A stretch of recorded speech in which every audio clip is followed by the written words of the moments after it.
cinéma, c'est 24 fois la vérité par seconde. Alfred è bellissimo!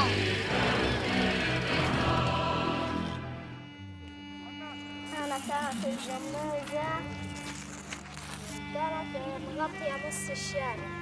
La relation, disons, de Stefano Savona, le réalisateur du film, avec cette famille, a commencé grâce à un autre film qu'il avait fait en 2009, qui s'appelait Plomb durci. Évidemment qu'au début, on pensait déjà en 2009 de faire un film spécifique sur cette famille, sur ce qui leur est arrivé, mais on s'est rendu compte que c'était finalement ça ne disait pas grand-chose de plus que ce qu'on avait déjà fait avec Plomb durci, le film précédent de Stefano, et que ça valait peut-être les coups d'attendre aussi qu'est-ce qu'ils allaient faire par la suite, de les suivre.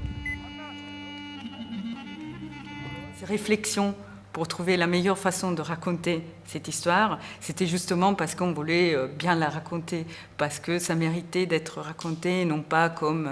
un fait, juste une chronique d'un massacre ou d'un crime de guerre, mais de donner vraiment une perspective plus large et que ça devienne du coup une chose très très particulière, très précise, l'histoire d'une famille, mais aussi très universelle. L'univers visuel de Simone Massi, qui est un grand cinéaste d'animation, apparu à Stefano d'emblée l'incarnation idéale, disons, pour ces passés-là. Sa technique qui surgit du noir, qui vraiment part d'une couche de pastel noir qu'il creuse presque avec des outils de gravure pour arriver au dessin et à la lumière,